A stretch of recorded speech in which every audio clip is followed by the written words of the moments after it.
What if a few handwritten letters were powerful enough to bring down a king? In 1936, private words meant for one woman became a threat to the entire British monarchy. Tonight, we uncover the truth behind Edward VIII's love letters that shook Britain. Welcome back to the channel. Here we explore royal secrets the palace tried to bury, hidden love affairs, and the moments when passion collided with power.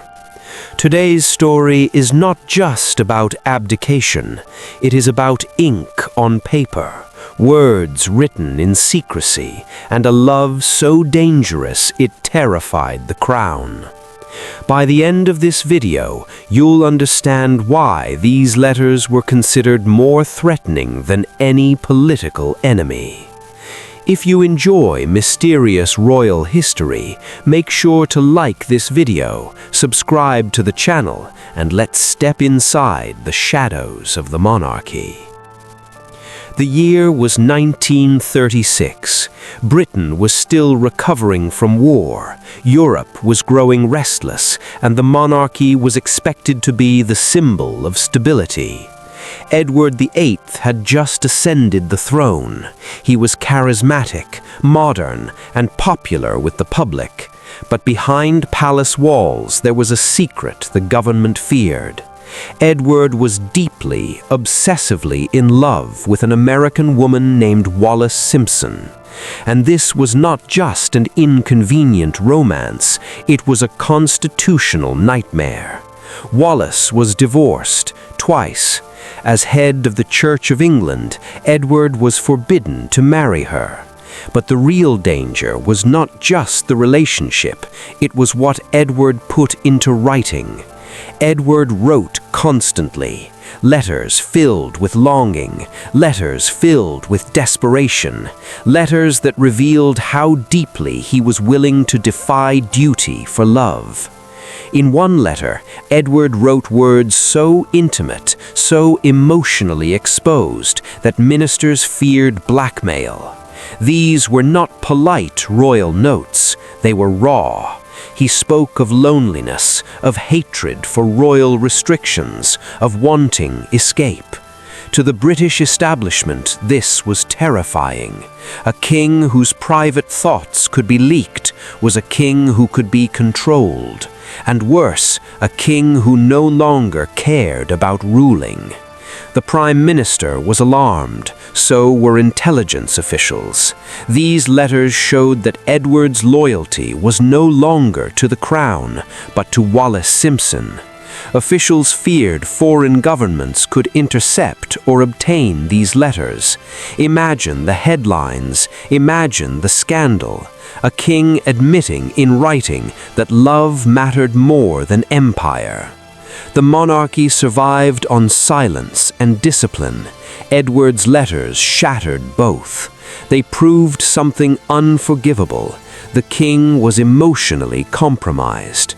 Wallis Simpson became the most dangerous woman in Britain, not because of what she did publicly, but because of what she held privately. Edward trusted her completely.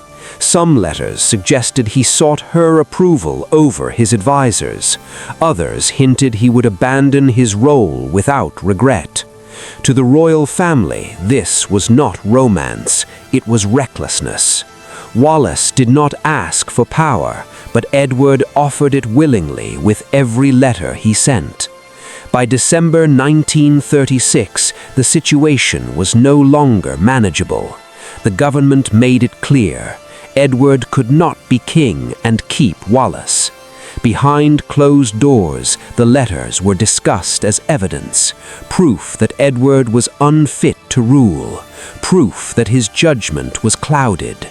On December 11, 1936, Edward VIII abdicated. He spoke calmly to the nation, but behind that calm voice was a decision shaped by love and sealed by ink. Many of Edward's letters vanished. Some were destroyed. Others were sealed in royal archives. A few surfaced decades later, confirming what the palace feared all along. Edward was never confused. He chose love knowingly. The letters remain fragments of a truth the monarchy still finds uncomfortable. They show a king who walked away, not because he was forced, but because he wanted to. Edward VIII's love letters were not just romantic confessions. They were admissions. Admissions that duty felt like a prison. Admissions that love mattered more than legacy. In the end, the British monarchy survived, but it was forever changed, because once a king chooses love over crown, the illusion of absolute duty is broken. If these letters had never been written, history might have taken a very different path. If you enjoyed uncovering this hidden chapter of royal history, subscribe to the channel for more untold royal scandals and forbidden love stories. Leave a comment below and tell me this: do you believe Edward VIII was reckless or brave? And if you want to continue this story, watch the next video where we explore what truly happened to Edward and Wallis after the crown was gone. Because in royal history, the most dangerous secrets are never meant to be read.